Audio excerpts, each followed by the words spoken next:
ಶ್ರೀ ಗುರುಭ್ಯೋ ನಮಃ. ಹರಿಕಥಾಮೃತಸಾರದ 166ನೇ ಭಾಗವನ್ನು ಇವತ್ತು ಈ ಕಲ್ಪಸಾಧನ ಸಂಧಿ ಅಥವಾ ಅಪರೋಕ್ಷ ತಾರತಮ್ಯ ಸಂಧಿ ಅದರ 35ನೇ ಪದ್ಯ, ಒಟ್ಟಾರೆ ಪದ್ಯಗಳಲ್ಲಿ 765ನೇ ಪದ್ಯ, ಅದರ ರೂಪದಲ್ಲಿ ಇವತ್ತು ಶ್ರವಣ ಮಾಡಬೇಕು. ರುಜುಗಳ ಬಗ್ಗೆ, ರುಜುಯೋಗಿಗಳು, ಅವರ ಸಾಧನೆ, ಅವರ ಕುಂದುಕೊರತೆಗಳು, ಅವರ ಮಹತ್ವ, ಇದನ್ನೆಲ್ಲ ನಾವೀಗ ಶ್ರವಣ ಮಾಡ್ತಿದ್ದೇವೆ. ಜ್ಞಾನರಹಿತ ಪಯತ್ವ ಪೇಳುವ ಪುರಾಣ ದೈತ್ಯರ ಮೋಹಕವು. ಚತುರಾನನಿಗೆ ಕೂಡುವುದೇ ಮೋಹ ಅಜ್ಞಾನ ಭಯಶೋಕ. ಭಾನುಮಂಡಲ ಚಲಿಸಿದಂದಲಿ ಕಾಣುವುದು ದುರ್ದೋಷದಿಂದಲಿ ಶ್ರೀನಿವಾಸನ ಪ್ರೀತಿಗೋಸುಗ ತೋರ್ದನಲ್ಲದೆ.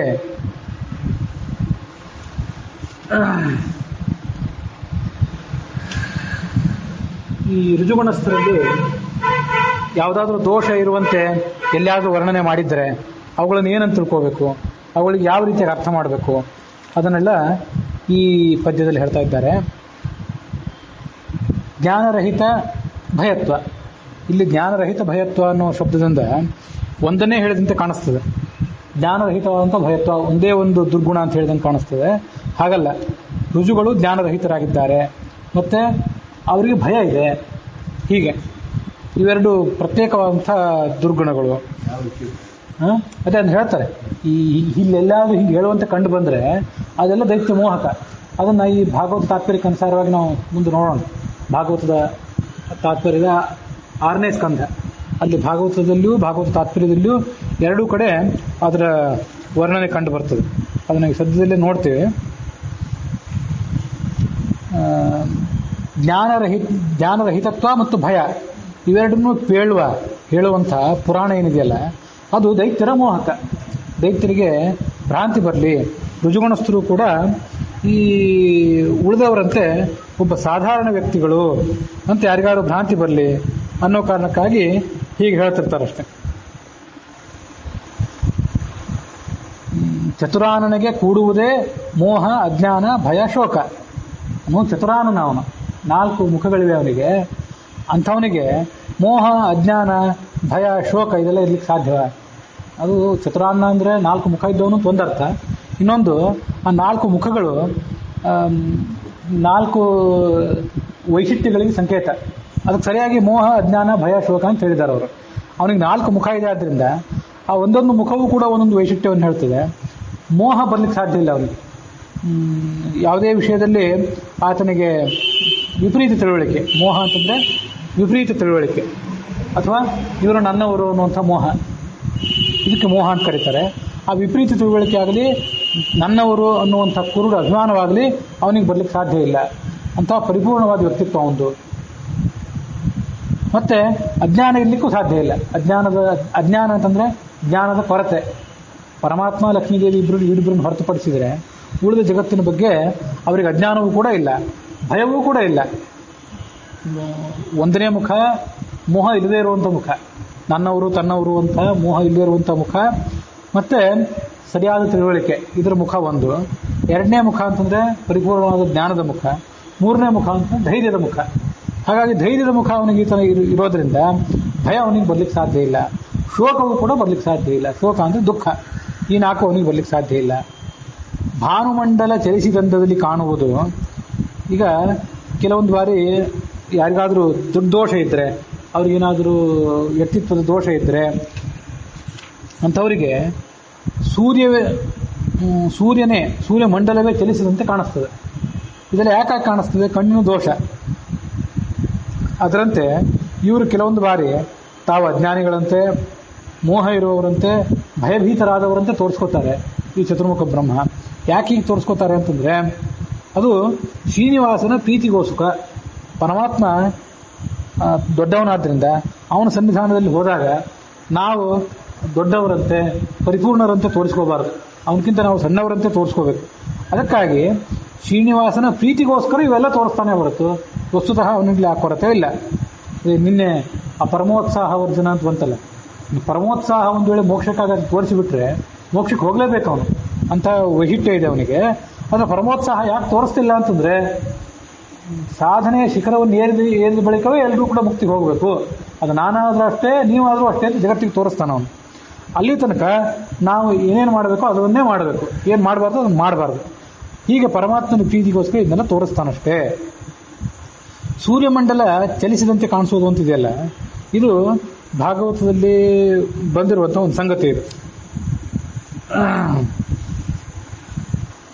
18ನೇ ಅಧ್ಯಾಯ 19ನೇ ಅಧ್ಯಾಯ ಇದಕ್ಕೆ ಸಂಬಂಧಪಟ್ಟಂತೆ ಭಾಗವತದ 11ನೇ ಅಧ್ಯಾಯದಲ್ಲಿ 13ನೇ ಅಧ್ಯಾಯ ಅದರ 18 ಮತ್ತು 19ನೇ ಶ್ಲೋಕಗಳು.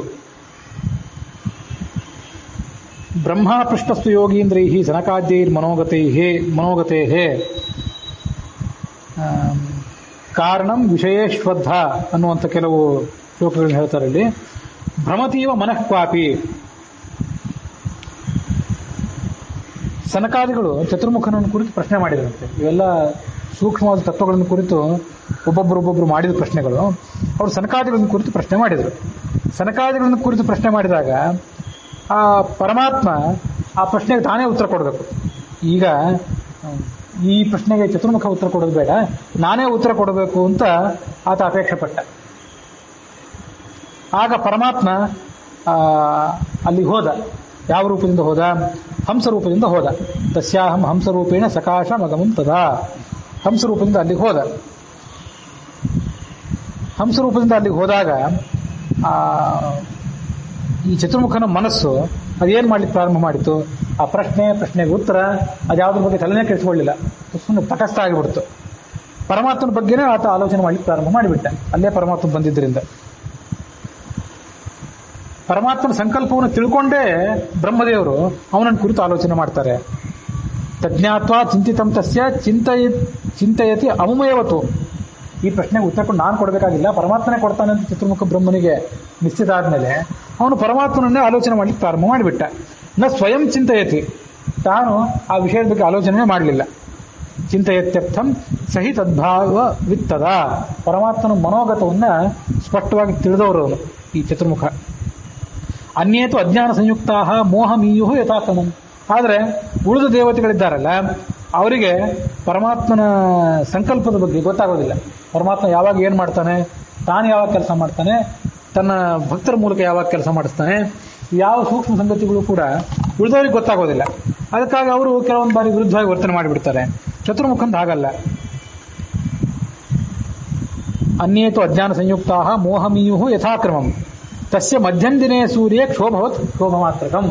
ಇದು ಭಾಗವತ ತಾತ್ಪರ್ಯದಲ್ಲಿ ವಿವೇಕ ಅನ್ನೋ ಗ್ರಂಥದಲ್ಲಿ ಬಂದದ್ದು. ಅದನ್ನು ದಾಸರು ಈ ಪದ್ಯದಲ್ಲಿ ತಗೊಂಡಿದ್ದಾರೆ. ಆ ಉಳಿದ ರುದ್ರಾದಿ ದೇವತೆಗಳೆಲ್ಲ ಇದ್ದಾರಲ್ಲ, ಅವ್ರಿಗೆ ಹೇಗೆ ಭ್ರಾಂತಿ ಬರ್ತದೆ ಅಂತಂದರೆ, ಸೂರ್ಯನಲ್ಲಿ ಈ ಸೂರ್ಯಬಿಂಬದಲ್ಲಿ ಚಲನ ಕತ್ತಲೆ ಇವ್ಯಾವೂ ಕೂಡ ಇಲ್ಲ. ಮಧ್ಯಂದಿನೇ ಸೂರ್ಯ, ಮಧ್ಯಾಹ್ನ ಇರುವಂಥ ಸೂರ್ಯನಲ್ಲಿ ಶೋಭ ಅಂದರೆ ಸಂಚಲನೆ, ಅಲುಗಾಟ ಇತ್ಯಾದಿ ಏನೂ ಇಲ್ಲ. ಏನೂ ಇಲ್ಲದೇ ಇದ್ರೂ ಕೂಡ ಯಾರೋ ಒಬ್ಬರಿಗೆ ಅವರ ಕಣ್ಣಿನ ಅಸಾಮರ್ಥ್ಯದಿಂದ ಸೂರ್ಯಬಿಂಬನೇ ಅಲುಗಾಡ್ತಾ ಇದೆಯೇನೋ ಅನ್ನುವಂತೆ ಕಾಣಿಸ್ತದೆ. ಶೋಭವತ್ ಕ್ಷೋಭ ಮಾತ್ರಕಂ ನೈವಾಜ್ಞಾನಂ ಯಥಾ ಸೂರ್ಯೇ ತಮೋ ನಾಸ್ತಿ ಕಥಂಚನ. ಸೂರ್ಯನಲ್ಲಿ ಕತ್ತಲು ಹೇಗಿಲ್ಲವೋ ಹಾಗೆ ಇವ್ರಿಗೂ ಕೂಡ ಕತ್ತಲಂತ ಅನ್ನೋದು ಇಲ್ಲವೇ ಇಲ್ಲ. ಆದರೂ ಅವರು ಪರಮಾತ್ಮನ ವಿಷಯದಲ್ಲಿ ಚಿಂತನದಲ್ಲಿ ಆಸಕ್ತರಾಗಿದ್ದರಿಂದ ಈ ವಿಷಯಕ್ಕೆ ಸಂಬಂಧಪಟ್ಟಂತೆ ಏನೂ ಗೊತ್ತಿಲ್ಲದೆ ಇರುವಂತೆ ತಟಸ್ಥರಾಗಿ ಉಳಿದುಬಿಟ್ರು. ಕೆಲವು ಬಾರಿ ಆ ಥರ ಇಂಥ ವಿಶಿಷ್ಟವಾದ ಚಟುವಟಿಕೆಗಳನ್ನು ಮಾಡ್ತಾನೆ. ಅದನ್ನೇ ದಾಸರು ಭಾನುಮಂಡಲ ಚಲಿಸಿದಂಥದೇ ಕಾಣುವುದು ದೃಗ್ದೋಷದಿಂದಲೇ. ಅದು ಅವರವರ ದೋಷದಿಂದ ಕಾಣಿಸ್ತದೆ ಹೊರತು ವಸ್ತುತಃ ಹಾಗೆ ಸೂರ್ಯಮಂಡಲ ಅಲುಗಾಡುವಂತನ್ನುವಂಥ ಸಂಗತಿ ಏನಿಲ್ಲ. ಈಗಿಲ್ಲಿ ಜ್ಞಾನರಹಿತ ಭಯತ್ವ ಪೇಳುವ ಪುರಾಣ. ಚತುರ್ಮುಖ ಬ್ರಹ್ಮನಿಗೆ ಜ್ಞಾನ ಇಲ್ಲ, ಭಯ ಆಯಿತು, ಹೀಗೆಲ್ಲ ಎಲ್ಲೆಲ್ಲೋ ಹೇಳಿದಂತೆ ಕಂಡು ಬರ್ತದಲ್ಲ, ಅದೆಲ್ಲ ಎಲ್ಲಿ ಅಂತಂದರೆ ಹಿಂದೊಂದು ಸರಿ ನಾವು ಅದನ್ನು ನೋಡಿದ್ದೆವು. ಅದನ್ನು ಇನ್ನೊಂದು ಬಾರಿ ವಿಸ್ತಾರವಾಗಿ ನೋಡಬೇಕಷ್ಟೆ. ಅದು ಭಾಗವತದ 6ನೇ ಸ್ಕಂದದಲ್ಲಿ 9ನೇ ಅಧ್ಯಾಯದಲ್ಲಿ 23ನೇ ಶ್ಲೋಕ. ಆ 23ನೇ ಶ್ಲೋಕಕ್ಕೆ ಸಂಬಂಧಪಟ್ಟಂತೆ ಭಾಗವತ ತಾತ್ಪರ್ಯ ಇದೆ.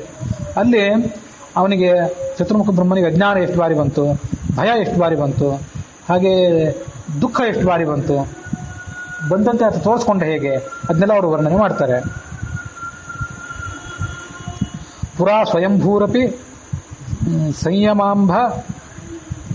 ಸಂಯಮಾಂಬಸಿ ಉದೀರ್ಣವಾತೋರ್ಮಿರವೈ ರವೈಃ ಕರಾಳೆ ಏಕೋರವಿಂದಾತ್ ಪತಿತಸ್ತತಾರ ತಸ್ಮಾತ್ ಭಯಾತ್ ಏನ ಸನೋಸ್ತು ಪಾರಹ. ಹಿಂದೆ ಆದಿ ಸೃಷ್ಟಿ, ಪ್ರಳಯ ಸಮುದ್ರ ಎಲ್ಲ ಕಡೆ ತುಂಬಿಕೊಂಡ್ಬಿಟ್ಟಿದೆ. ಬಿರುಗಾಳಿಗೆ ದೊಡ್ಡ ದೊಡ್ಡ ಅಲೆಗಳು ಹೇಳ್ತಾ ಇವೆ, ಭಯಂಕರವಾಗಿತ್ತು. ಆಗ ಅದರ ನಡುವೆ ಪದ್ಮದಲ್ಲಿ ಏಕಾಂಗಿಯಾಗಿ ಚತುರ್ಮುಖ ಬ್ರಹ್ಮ ಕೂತ್ಕೊಂಡ್ಬಿಟ್ಟಿದ್ದ. ಅವನು ಭಯಭೀತನಾಗಿ ನೀರಿಗೆ ಬೀಳುವಂಥ ಸಾಧ್ಯತೆ ಇತ್ತು. ಏಕೋರವಿಂದಾತ್ ಪತಿತಃ ತತಾರ. ಆದರೆ ಆ ಚತುರ್ಮುಖ ಬ್ರಹ್ಮನನ್ನ ಭಯದಿಂದ, ಆ ಏಕಾಂಗಿತನದಿಂದ ಪಾರು ಮಾಡಿದವನು ಯಾರು ಅಂದರೆ ಈ ಭಗವಂತ. ಆ ಭಗವಂತನೇ ನಮ್ಮನ್ನು ಕಾಪಾಡಬೇಕು. ಏಕೋರವಿಂದಾತ್ ಪತಿತಃ ತತಾರ ತಸ್ಮಾತ್ ಭಯಾತ್ ಏನ ಸನೋಸ್ತು ಪಾರಹ. ಆ ಭಗವಂತನೇ ನಮಗೆ ದಡ ಹಾಯಿಸುವಂಥ ರಕ್ಷಕನಾಗಲಿ ಅಂತ ಆ ಶ್ಲೋಕ ಹೇಳ್ತದೆ. ಅದ್ಯಾವುದು ಮಹಾಪ್ರಳಯಾನಂತರ ಸೃಷ್ಟಿ. ಅವಾಗ ಸಮುದ್ರ ಮಧ್ಯದಲ್ಲಿ ಅಲೆಗಳ ರೂಪದಿಂದ ಲಕ್ಷ್ಮೀದೇವಿ ಇದ್ದಂತೆ. ತತ್ರ ವಾಯುದ ಪದ್ಮಾದಿ ರೂಪೇಣ ಪ್ರಕೃತಿ ಸ್ಥಿತ ಏಕಸ್ತತ್ರಾಭಿಜೇತ್ ಬ್ರಹ್ಮ ವಿಚಾರ್ಯ ಭಯಮತ್ಯಗಾತ್. ಅಲ್ಲಿ ಆ ಚತುರ್ಮುಖ ಬ್ರಹ್ಮ ಒಬ್ಬನೇ ಇದ್ದು ಆತ ಭಯಪಟ್ಟ. ವಿಚಾರ್ಯ ಭಯಮತ್ಯಗಾತ್. ಇಂಥದ್ದು ಈ ಬೃಹದಾರಣ್ಯಕ ಉಪನಿಷತ್ತಿನ ಅನುಸಾರವಾಗಿ ಹೇಳಿದ್ದೆ. ಒಬ್ಬನೇ ಇದ್ದ, ಭಯಪಟ್ಟಂತೆ ತೋರಿಸ್ಕೊಂಡ.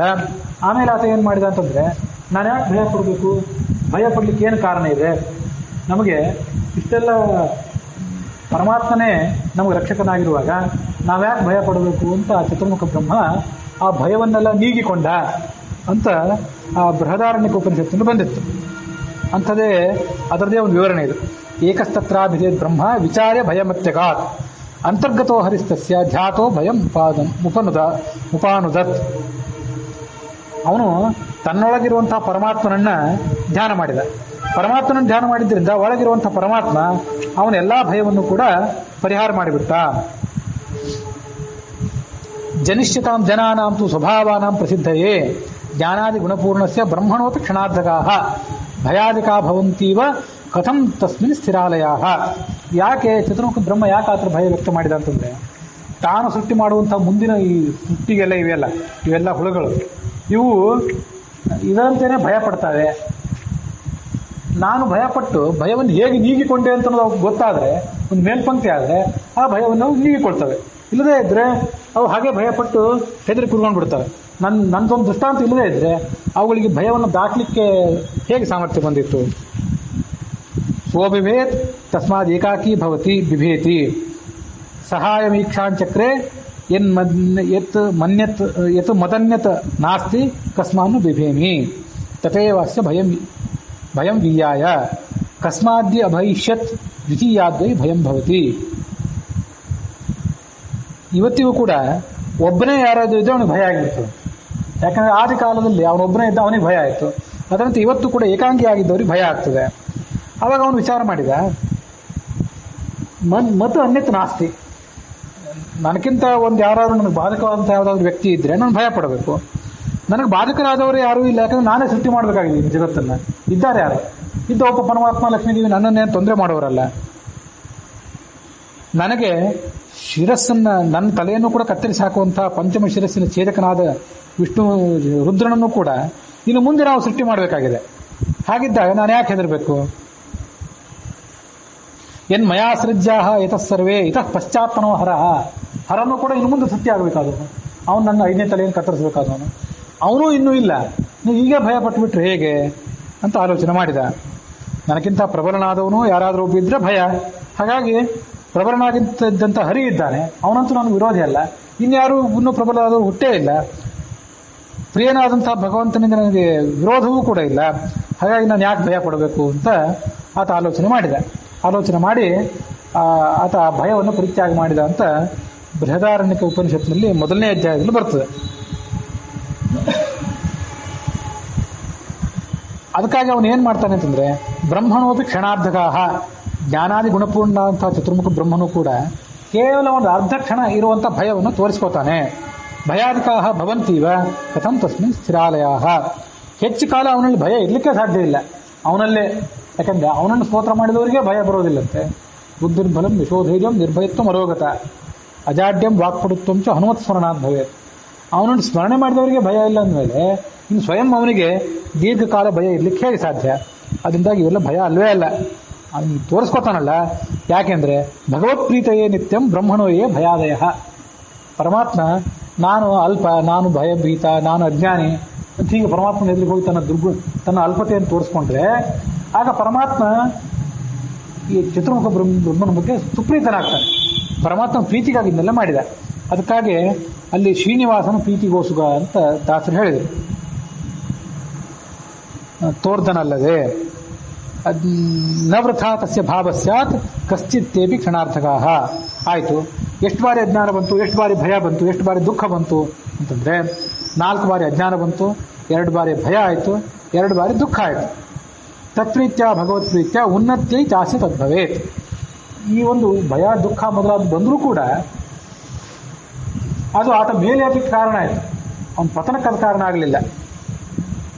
ಇದೆಲ್ಲ ಬ್ರಹ್ಮತರ್ಕ ಅಂತ ವೇದವ್ಯಾಸರೇ ರಚನೆ ಮಾಡಿರುವಂಥ ಗ್ರಂಥ. ಅದರಲ್ಲಿರುವ ಸಂಗತಿಗಳನ್ನು ಆಚಾರ್ಯರು ತುಣುಕಾಗಿ ನಡುವೆ ಹೇಳ್ತಾರೆ. ವಿಷ್ಣು ತತ್ವ ನಿರ್ಣಯ, ತತ್ವೋದ್ಯೋತ ಇತ್ಯಾದಿ ಗ್ರಂಥಗಳಲ್ಲಿ ಹೇಳ್ತಾರೆ. ಹಾಗೆ ಇಲ್ಲಿಯೂ ಕೂಡ ಇದು ಒಂದು ಬ್ರಹ್ಮತರ್ಕದ ಕೆಲವು ವಾಕ್ಯಗಳು.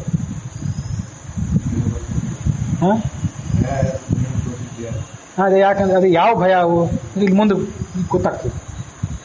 ಪ್ರಳಯಾನಂತರ ಸೃಷ್ಟಿ, ನಾನು ನಾಭಿ ಕಮಲದಲ್ಲಿ ಕೂತಿದ್ದೇನೆ, ನಾನು ಯಾರು?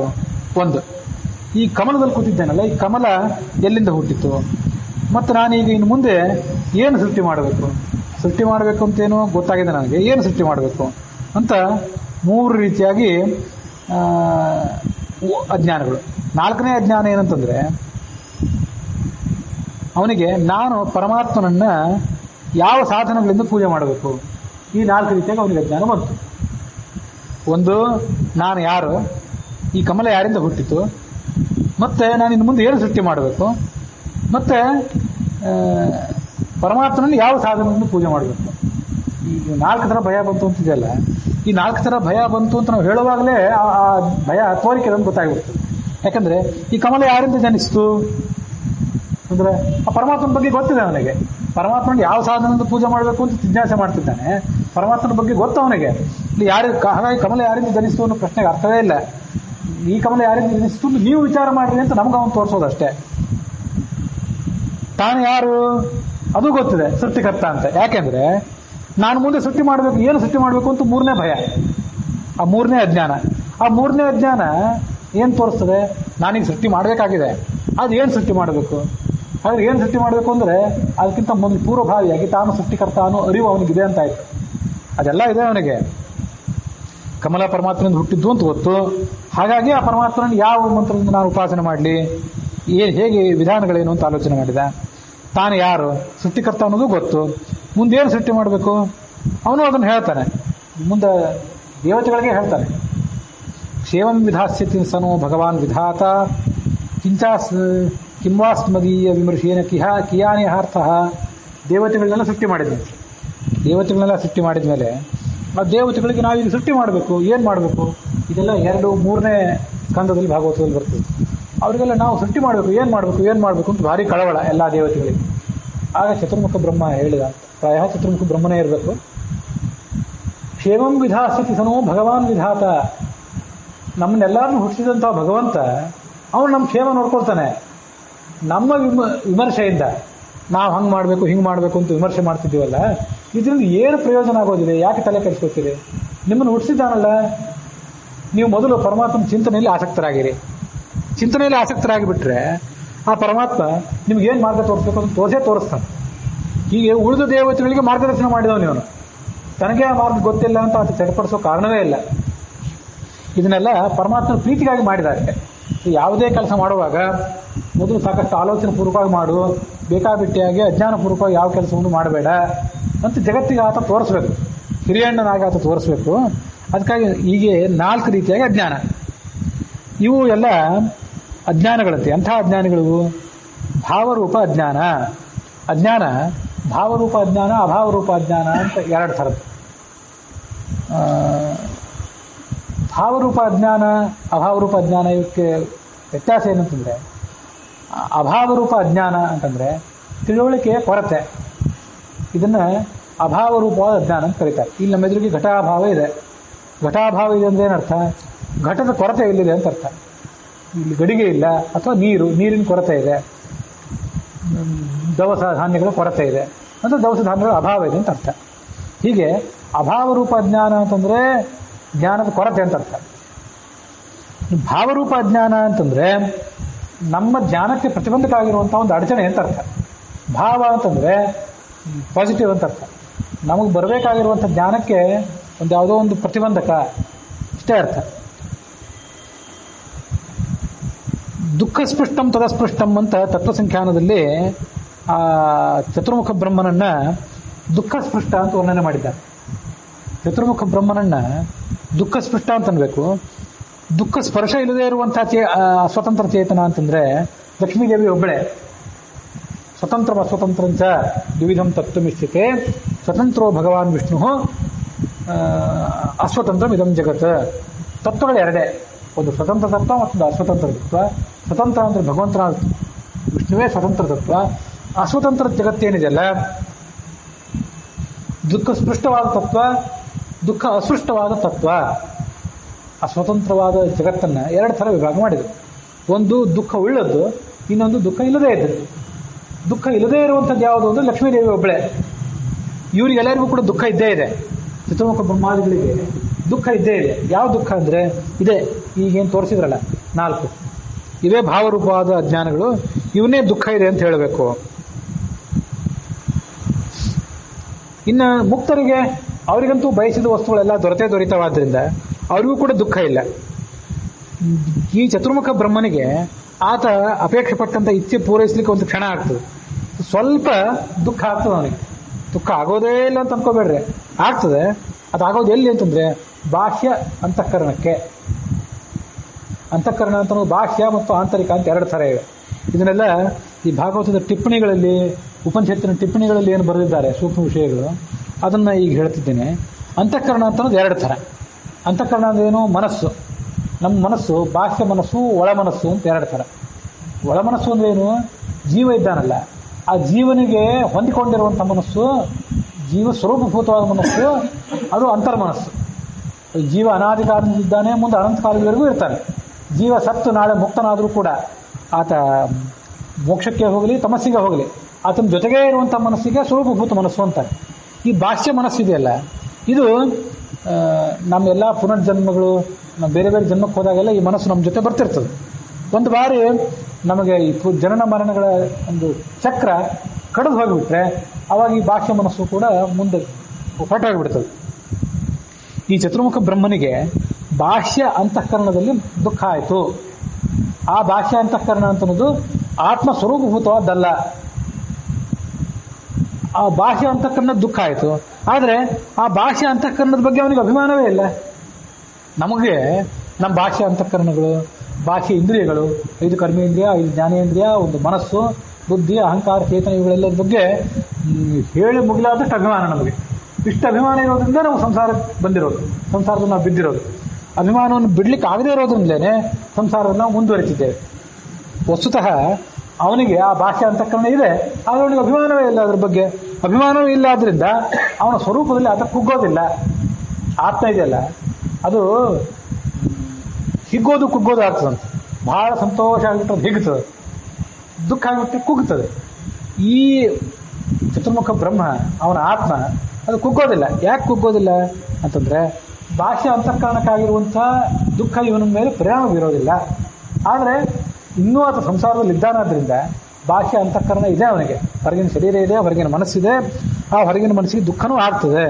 ಇದೆಲ್ಲ ಬೃಹದಾರಣ್ಯಕ ಉಪನಿಷತ್ತಿನ ಭಾಷ್ಯದಲ್ಲಿ ಬಂದಿರುವಂಥ ಸಂಗತಿ. ಬ್ರಹ್ಮಣೋ ಹಿ ಅಲ್ಪ ದುಃಖಂ ಸ್ಯಾತ್ ಆಗ್ತದೆ, ತದಪಿ ಅನಭಿಮಾನತಃ. ಆದರೆ ಆ ಬಾಹ್ಯ ಅಂತಃಕರಣದ ಮೇಲೆ ಅಭಿಮಾನವೇ ಇಲ್ಲ ಅವನಿಗೆ. ನಾಸ್ತ್ಯ ಆತ್ಮ ಸಂಬದ್ಧತೆಯ, ಯಾಕಂದ್ರೆ ಅದು ಆ ಒಳಗಿನ ಜೀವಾತ್ಮನಿಗೆ ಅಂಟಿಕೊಂಡಿಲ್ಲ. ಅದು ಜೀವಾತ್ಮ, ಚತುರ್ಮುಖ ಬ್ರಹ್ಮ ಈ ಲಿಂಗ ಶರೀರ ಇತ್ಯಾದಿಗಳಿಂದ ದಗ್ಧಪಟ್ಟವಂತೆ ಇಟ್ಕೊಂಡ್ಬಿಟ್ಟಿದ್ದಾನಲ್ಲ, ಭೋಗಾಭಾವ ಕಥಂಚನ. ಆದರೆ ನಮ್ಮದೆಲ್ಲರದು ಹೇಗಿದೆ ಅಂತಂದ್ರೆ, ಅನುವ್ಯಾಖ್ಯಾನದಲ್ಲಿ ಒಂದು ಕಡೆ ಹೇಳ್ತಾರೆ, ಚಿದಚಿನ್ ಮಿಷ್ಟಮೇ ವೈತತ್ ಮನೋ ಯಾವತ್ಯ ಸಂಸ್ಕೃತಿ ಅಂತ. ಈ ನಮಗೆ ಅಭಿಮಾನ ಇರೋರಿಗೆ, ಅಭಿಮಾನ ಇದ್ದು ಕಷ್ಟಕ್ಕೊಳಗಾಗುವಂತಹ ನಾವೇನಿದ್ದೇವಲ್ಲ, ನಮಗೆ ಈ ಮನಸ್ಸು ಚಿತ್ ಅಚಿತ್ ಮಿಶ್ರಮೇವ ಏತತ್ ಮನೋ ಯಾವಚ್ಚ ಸಂಸ್ಕೃತಿ. ಈ ಸಂಸಾರ ಎಲ್ಲಿ ತನಕ ಇರ್ತದೋ ಅಲ್ಲಿ ತನಕ, ಎಂದಿನ ತನಕ ನಾವು ಮುಕ್ತಿಗೆ ಹೋಗೋದಿಲ್ವೋ, ಎಂದಿಗೆ ನಮಗೆ ಲಿಂಗದೇಹ ಭಂಗ ಆಗೋದಿಲ್ವೋ ಅಲ್ಲಿ ತನಕ ಚಿತ್ ಅಚಿತ ಮಿಶ್ರಮೇವ ಏತತ್ ಮನೋ ಯಾವಚ್ಚ ಸಂಸ್ಕೃತಿ. ಇದು ಅನುವ್ಯಾಖ್ಯಾನದಲ್ಲಿ ಸಂಧ್ಯಾಧಿಕರಣ ಅಂತ, ಅದರಲ್ಲಿ ಕೊನೆಗೆ ಬರುವಂಥ ಸೂತ್ರ ಇದೆ. ಸಂಧ್ಯೆ ಸೃಷ್ಟಿರಾಹಿ ಅಂತ ಸೂತ್ರ ನೆನಪು, ಅಲ್ಲಿ ಬರುವಂಥ ಸಂಗತಿ ಇದು. ಏನು ಅದು ಅಭಿಪ್ರಾಯ ಏನಂತಂದ್ರೆ, ನಾವು ಮನಸ್ಸಿನ ಹೊರತಾಗಿ ಆಲೋಚನೆ ಮಾಡಲೇ ಆರವು. ಕೇವಲ ನಮ್ಮ ಆತ್ಮ ಇದೆಯಲ್ಲ, ಅದು ನಿದ್ದೆ ಮಾಡ್ತದಷ್ಟೇ. ನಿದ್ದೆ ಮಾಡ್ತಿದ್ದಾಗ ಮನಸ್ಸು ಉಪರತ ಆಗಿಬಿಟ್ಟಿರುತ್ತೆ, ಶಾಂತ ಆಗಿಬಿಟ್ಟಿರ್ತದೆ. 5 ಕರ್ಮೇಂದ್ರಿಯ 5 ಜ್ಞಾನೇಂದ್ರಿಯಗಳು ಅವು ಉಪರತ ಆಗಿಬಿಟ್ಟಿರ್ತವೆ. ಹಾಗಾಗಿ 11 ಇಂದ್ರಿಯಗಳೆಲ್ಲ ಶಾಂತ ಆಗಿರ್ತವೆ. ಆದರೆ ಆತ್ಮ ಒಂದೇ ಆವಾಗ ಎಚ್ಚರ ಇರೋದು, ಆತ್ಮನ ನಿದ್ರೆ ಅಂತ ಅನ್ನೋದಿಲ್ಲ. ಹಾಗಾಗಿ ಆತ್ಮ ಮನಸ್ಸಿನ ಮೂಲಕವಾಗಿಯೇ ಎಲ್ಲ ಸಂದರ್ಭದಲ್ಲೂ ಆಲೋಚನೆ ಮಾಡೋದು, ನಿದ್ದೆ ಒಂದನ್ನು ಹೊರತುಪಡಿಸಿದರೆ. ಉಳಿದ ಎಲ್ಲ ಕಡೆ ನಿದ್ರೆಯನ್ನು, ಈ ಮನಸ್ಸನ್ನು ಹೊರತುಪಡಿಸಿ ಅದಕ್ಕೆ ಕೆಲಸ ಮಾಡಲಿಕ್ಕೆ ಸಾಧ್ಯ ಇಲ್ಲ ಆತ್ಮನಿಗೆ. ಅದರಿಂದ ಆಧುನಿಕರು ಕಂಪ್ಯೂಟರ್ ಮೇಲೆ ತೀರಾ ಅವಲಂಬಿತರಾಗಿಬಿಟ್ಟಿರ್ತಾರಲ್ಲ, ಕಂಪ್ಯೂಟರ್ನ ಅವ್ರನ್ನ ಕಸ್ಕೊಂಡು ಬಿಟ್ರೆ ಸ್ತಬ್ಧ ಕೋಮಾಕ್ಕೆ ಹೋದಂಗೆ ಹೋಗಿಬಿಡ್ತಾರೆ. ಅವ್ರು 2+2 ಎಷ್ಟು ಅಂದ್ರೂ ಗೊತ್ತಾಗೋದಿಲ್ಲ. ಇದು ನಾನು ಹೇಳ್ತಿರೋದು ಅತಿಶಯೋಕ್ತಿ ಅಂತ ಅನಿಸ್ಬೋದು, ಆದರೆ ಅಷ್ಟೊಂದು ಕಂಪ್ಯೂಟರ್ ಮೇಲೆ, ಕ್ಯಾಲ್ಕುಲೇಟರ್ ಮೇಲೆ ಅವಲಂಬಿತರಾಗಿಬಿಟ್ಟಿರ್ತಾರೆ. ಅದಿಲ್ಲೇನೇನೂ ಮಾಡ್ಲಿಕ್ಕಾಗೋಲ್ಲ ಅವರಿಗೆ. ಹಾಗೆ ಕಂಪ್ಯೂಟರ್ಗೆ ಏನಾದ್ರು ಮಾಡ್ಲಿಕ್ಕೆ ಆಗ್ತದೆ, ಜೀವ ಇಲ್ಲದೆ ಇದ್ದರೆ, ಆಪರೇಟರ್ ಇಲ್ಲದೆ ಅದಕ್ಕೂ ಏನೂ ಆಗೋದಿಲ್ಲ. ಯಾಕಂದ್ರೆ ಒಳಗೆ ಅದೊಂದು ಫೀಡ್ ಮಾಡಿ, ಅದಕ್ಕೊಂದು ಆ ಲ್ಯಾಂಗ್ವೇಜನ್ನು ಮೊದಲೇ ತಯಾರು ಮಾಡಿ, ಆ ಮೂಲಕ ಅದನ್ನು ಕೆಲಸ ಮಾಡಲಿಕ್ಕೆ ಅದಕ್ಕೆ ಕಮಾಂಡ್ ಕೊಡ್ಲಿಕ್ಕೆ ಒಬ್ಬ ವ್ಯಕ್ತಿ ಬೇಕು. ಕಂಪ್ಯೂಟರ್ ತಾನೂ ಕೆಲಸ ಮಾಡೋದಿಲ್ಲ, ಈ ಜೀವ ತಾನೂ ಕೆಲಸ ಮಾಡೋದಿಲ್ಲ, ಅದರ ಆಪರೇಟರ್. ಹಾಗೆ ಈ ಜೀವ ಇದೆಯಲ್ಲ, ಅದು ಯಾವತ್ತೂ ಸಂಸ್ಕೃತಿ, ಸಂಸಾರ ಮುಗಿಯೋ ತನಕವೂ ಚಿತ್ ಅಚಿತ ಮಿಶ್ರಮೇವ ಏತತ್. ಚಿತ್ ಅಂತ ಪರಮಾತ್ಮ ಒಳಗಿನ ಜೀವಾತ್ಮ, ಅಚಿತ ಅಂತ ಹೊರಗಿನ ಮನಸ್ಸು, ಇವೆರಡೂ ಮಿಶ್ರಣಗೊಂಡೇ ಇದ್ಬಿಟ್ಟಿರ್ತಾವೆ. ಹಾಗಾಗಿ ಇವನೇನು ಆಲೋಚನೆ ಮಾಡಬೇಕಾದ್ರೂ ಮನಸ್ಸು ಬೇಕು, ಆ ಮನಸ್ಸು ಏನು ಕೆಲಸ ಮಾಡಬೇಕಾದ್ರೂ ಇವನು ಬೇಕು. ಯಾಕಂದ್ರೆ ಅದು ಜಡ, ಕಂಪ್ಯೂಟರ್ ಇದ್ದಂತೆ ಅದು. ಹಾಗಾಗಿ ಆ ಮನಸ್ಸಿಗೆ ವಸ್ತುತಃ ದುಃಖ ಆಗೋದು ಯಾವುದಕ್ಕೆ? ದುಃಖ, ಸಂಕಟ ಇವೆಲ್ಲ ಮನಸ್ಸಿಗೆ ಆಗೋದು. ಮೂಲ ಆತ್ಮನಿಗೆ, ಆತ್ಮ ಅವನು ನಿರ್ವಿಕಾರ, ಸತ್ಯ ಜ್ಞಾನಾನಂದ ಗುಣ ಇತ್ಯಾದಿ ರೂಪದಾದವನವನು. ಆದರೆ ಅವನಿಗೂ ಆಗ್ತದೆ ಯಾಕೆ, ಒದ್ದಾಡ್ತಾನೆ ಯಾಕೆ ಅಂತಂದ್ರೆ, ಅವನು ಮನಸ್ಸು ಮತ್ತು ಆತ್ಮ ಎರಡೂ ಕೂಡ ಹಾಗೆ ಬೆರೆತ್ಕೊಂಡ್ಬಿಟ್ಟಿರೋದ್ರಿಂದ ಅದ್ರ ಮೇಲೆ ಆಗುವ ಪರಿಣಾಮ ಎಲ್ಲ ಇವನಿಗೆ ಹಾಗೆ ಆಗ್ತದೆ. ಕುಗ್ತಾನೆ ಇವನು ಸ್ವತಂತ್ರವಾಗಿ ಕೆಲಸ ಮಾಡಲಾರ, ಅದು ಸ್ವತಂತ್ರವಾಗಿ ಕೆಲಸ ಮಾಡಲಾರ, ಎರಡು ಕೂಡ ಮಿಶ್ರವಾಗಿ ಬಿಟ್ಟಿರ್ತವೆ. ಆದರೆ ಋಜುಗಣಸ್ಥರದೊಂದು ವೈಶಿಷ್ಟ್ಯ ಇದನ್ನು ನಾವು ತಿಳ್ಕೊಂಡಂಗಾಯ್ತು. ಅವರಿಗೆ ಬಾಹ್ಯ ಅಂತಃಕರಣಕ್ಕೆ ದುಃಖ ಆಗ್ತದೆ, ಆದರೆ ಒಳಗಿನ ಆತ್ಮೀಯ ಮೇಲೆ ಅದು ಪರಿಣಾಮ ಬೀರೋದಿಲ್ಲ. ಹೊರಗಿನ ಕವಚಕ್ಕೆ ಏನೇನೋ ಬಾಣಗಳು ಏಟಾಗ್ತದೆ, ಒಳಗಿನ ಶರೀರಕ್ಕೆ ಏನೂ ಆಗೋದಿಲ್ಲ ಅಂತ ಹೇಳುವ ಹಾಗೆ ಅದು ಅಂಥ ವೈಶಿಷ್ಟ್ಯ ಅವನಿಗಿದೆ. ಆದ್ದರಿಂದಾಗಿ ಬ್ರಹ್ಮನಿಗೆ ಅಜ್ಞಾನ, ಭಯ, ಶೋಕ ಇವೆಲ್ಲ ಪೂರ್ಣವಾಗಿ ನಟನೆ, ಪೂರ್ಣವಾಗಿ ಭಗವತ್ ಪ್ರೀತಿ ಅಂತ ಹೇಳಬಾರ್ದು. ಭಗವತ್ ಪ್ರೀತಿ ಹೌದು, ಅದು ಪೂರ್ಣ ಭಗವತ್ ಪ್ರೀತಿನೇ, ಪೂರ್ಣ ನಟನೆಯೇ ಅನ್ನಬಾರ್ದು. ಪರಮಾತ್ಮ ಸೀತೆಯನ್ನು ಕಳ್ಕೊಂಡಂತ ಪೂರ್ಣವಾಗಿ ನಟನೆ ಒಂದು, ಅದು ಇವೊಂದು ಪೂರ್ಣವಾದ ನಟನೆ ಅಲ್ಲ. ಯಾಕೆಂದ್ರೆ ಭಗವತ್ ಪ್ರೀತಿಯ ಉದ್ದೇಶದಿಂದ ಅಜ್ಞಾನಾದಿಗಳನ್ನು ಆತ ತನ್ನಲ್ಲಿ ತಗೋತಾನಂತ. ರಮಾದೇವಿ ಅದನ್ನು ಕೊಡ್ತಾಳೆ. ಇದು ಜೀವೋತ್ತಮನಿಗೂ ಜೀವರಿಗೂ ಇರುವಂತ ಒಂದು ವ್ಯತ್ಯಾಸ. ಜೀವರಿಗೆ ಆ ಅಂತಃಕರಣಾದಿಗಳ ಮೇಲೆ ಅಪವಾದ, ಕೊನೆಯಲ್ಲಿ ಅಭಿಮಾನ ಇರೋದ್ರಿಂದ ಅಲ್ಲಿ ಏನು ವ್ಯತ್ಯಾಸ ಆದರೂ ಹೊರಗೆ ಇವನಿಗೆ ಒಳಗೆ ಪರಿಣಾಮ ಬೇರೆ ಬಿಡ್ತದೆ. ಅದು ಇವಂದು ಹೊರಗಾದರೂ ಕೂಡ ಒಳಗೆ ಪರಿಣಾಮ ಬೀರೋದಿಲ್ಲ ಅಂತ ಹೀಗೆ ತಿಳ್ಕೊಳ್ಬೇಕು. ಅವನಿಗೆ ಈ ಥರ 4 ರೀತಿಯಾಗಿ ಅಜ್ಞಾನ ಬಂತು. ಅಜ್ಞಾನಂ ಚ ಚತುರ್ವಾರಂ ದ್ವಿವಾರಂ ಭಯಮೇವಚ. ಮತ್ತೊಮ್ಮೆ ಅವನಿಗೆ ಭಯ ಆಯಿತು, ನೀರಿನಲ್ಲಿದ್ದಾಗ ಭಯ ಆಯಿತು ಅಂತ ಬಂತು. ಮಹಾಪ್ರಳಯ ನಂತರ ಒಮ್ಮೆ ಭಯ ಆಯಿತು, ಶೋಕ ಆಯಿತು. ಸಾಧನ ಸಿಗದೇ ಇದ್ದಿದ್ದರಿಂದ ಇನ್ನೊಮ್ಮೆ ಭಯ ಮತ್ತು ಇನ್ನೊಮ್ಮೆ ಶೋಕ. ಈಗ 4 ಹೇಳಿದ್ರಲ್ಲ ಇಲ್ಲಿ, ತಾನು ಯಾರು, ಕಮಲ ಯಾರಿಂದ ಜನಿಸ್ತು, ನಾನು ಏನು ಸೃಷ್ಟಿ ಮಾಡಬೇಕು, ಮತ್ತು ಪರಮಾತ್ಮನ ಹೇಗೆ ಧ್ಯಾನ ಮಾಡಬೇಕು, ಹೇಗೆ ಉಪಾಸನೆ ಮಾಡಬೇಕು. ಒಮ್ಮೆ ಭಯ ಆಯಿತು, ಶೋಕವೂ ಆಯಿತು. ಆ ಬ್ರಹ್ಮನಿಗೆ ಭಗವದ್ ಆರಾಧನೆಗೆ ಬೇಕಾದ ಸಾಧನ ಸಿಗಲಿಲ್ಲ ಆದ್ರಿಂದ ಇನ್ನೊಮ್ಮೆ ಭಯವೂ ಆಯಿತು, ಮತ್ತೊಮ್ಮೆ ಶೋಕನೂ ಆಯಿತು. ಇವೇ 2 ಬಾರಿ ಭಯ, 2 ಬಾರಿ ಶೋಕ ಅಂತ ಎಲ್ಲ ಇಷ್ಟೇ, ಇದಕ್ಕಿಂತ ಹೆಚ್ಚಿಂದ ಏನಿಲ್ಲ ಅಂತ ವರ್ಣನೆ ಮಾಡ್ತಾರೆ. ಹೀಗೆ ಎಲ್ಲಾದ್ರೂ ಪುರಾಣಗಳಲ್ಲಿ, ಭಾಗವತದಲ್ಲಿ ಪೂರ್ಣವಾದ ವಿವರ ಇಲ್ಲದೇನೆ ನೀವು ಇದನ್ನು ಕೇಳಿಬಿಟ್ರೆ ಅದು ದೈತ್ಯರಿಗೆ ಮೋಹಕವಾಗಿರ್ತದೆ. ಹಾಗೆ ಅವನನ್ನು ತಿಳ್ಕೊಳ್ಬಾರ್ದು.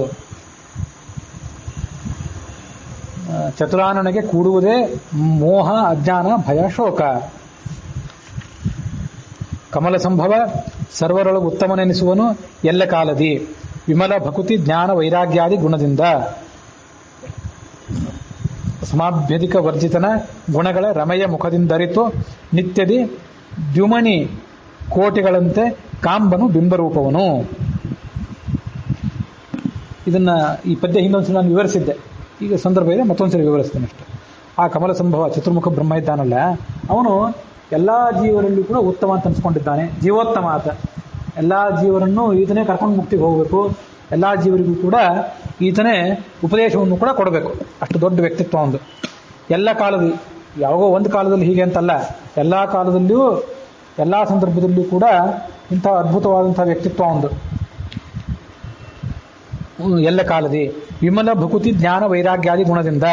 ಅವನಲ್ಲಿ ಏನೇನಿವೆ ಅಂತಂದ್ರೆ ವಿಮಲ ಭಕ್ತಿ ಇದೆ, ಅತ್ಯಂತ ಶುದ್ಧವಾದಂತಹ ಭಕ್ತಿ ಆತನಿಗೆ ಪರಮಾತ್ಮನಲ್ಲಿದೆ. ಜ್ಞಾನವಿದೆ, ವೈರಾಗ್ಯಾದಿ ಗುಣಗಳಿವೆ. ಈ ಗುಣಗಳಿಂದ ಆತ ಜೀವರಿಂದ ಉತ್ತಮ ಅಂತ ಅನ್ಸ್ಕೊಂಡಿದ್ದಾನೆ. ಸಮಾಧಿಕರಹಿತನಾದ ಭಗವಂತನಿಗೆ ಯಾರು ಸಮರೂ ಇಲ್ಲ, ಯಾರು ಹೆಚ್ಚಿನವರೂ ಇಲ್ಲ. ಅಂತ ಭಗವಂತನನ್ನ ಈತ ನಿತ್ಯ ಉಪಾಸನೆ ಮಾಡ್ತಿರ್ತಾನೆ. ಸಮಭ್ಯಧಿಕ ಅಂತಿದೆ, ವಸ್ತುತಃ ಸಮಾಭ್ಯಧಿಕ. ಪ್ರಾಸ ದೃಷ್ಟಿಯಿಂದ ಸಮ ಅಂತ ಹಸ್ತ ತಗೊಂಡಿದ್ದಾರೆ. ಸಮಾಭ್ಯಧಿಕ ಅಂತ ಹೇಳಿ ವಸ್ತುತಃ ಅದರ ವಿಸ್ತಾರವಾದಂಥ ಅದರ ಮೂಲ ರೂಪ. ಸಮಾಭ್ಯಧಿಕ ವರ್ಜಿತನಾದ ಭಗವಂತನ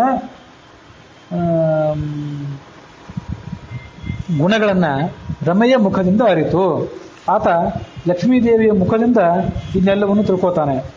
ಲಕ್ಷ್ಮೀದೇವಿಯ ಮುಖದಿಂದ ತಿಳಿದುಕೊಂಡು ರಮೆಯ ಮುಖದಿಂದ ಅರಿತು ನಿತ್ಯದಿ ಪ್ರತಿನಿತ್ಯವೂ ಕೂಡ ದ್ಯುಮಣಿ ಕೋಟಿಗಳಂತೆ ಕಾಂಬನು ಬಿಂಬರೂಪವನು.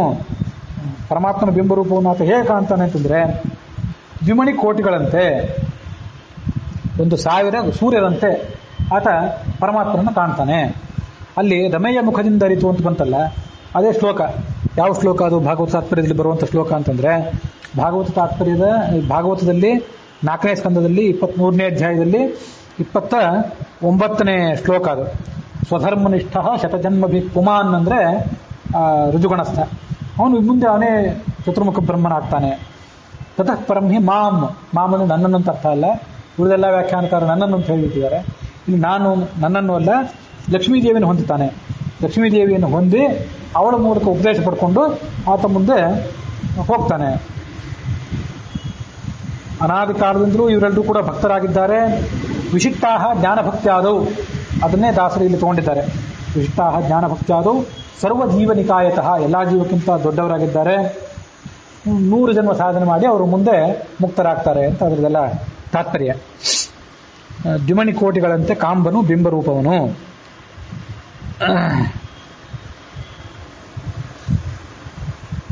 ಇದು ಮಹಾಭಾರತ ತಾತ್ಪರ್ಯದಲ್ಲಿಯೂ ಕೂಡ 2ನೇ ಅಧ್ಯಾಯ 150ನೇ ಶ್ಲೋಕದಲ್ಲಿದೆ. ಜ್ಞಾನೇ ವಿರಾಗೆ ಹರಿಭಕ್ತಿ ಭಾವೇ ಧೃತಿ ಸ್ಥಿತಿ ಪ್ರಾಣಬಲೇಶು ಯೋಗೆ ಬುದ್ಧೌ ಚ ನಾನ್ಯೋ ಹನುಮತ್ ಸಮಾನಃ ಪುಮಾನ್ ಕದಾಚಿತ್ ಕ್ವಚ ಕಶ್ಚನೈವ. ಜ್ಞಾನವಾಗಲಿ, ವೈರಾಗ್ಯವಾಗಲಿ, ಭಕ್ತಿಯಾಗಲಿ, ಧೈರ್ಯವಾಗಲಿ, ಯೋಗ ಇತ್ಯಾದಿ ಯಾವ ಗುಣಗಳಲ್ಲಿಯೂ ಕೂಡ ಇವನನ್ನು ಸರಿಗಟ್ಟುವಂಥವ್ರಿಲ್ಲ. ಅಷ್ಟು ಅದ್ಭುತವಾದಂಥ ಗುಣಗಳು ಈತನಿಗಿರ್ತವೆ. ಎಲ್ಲವನ್ನು ಕೂಡ ಆತ ಮೀರಿ ನಿಂತವನು.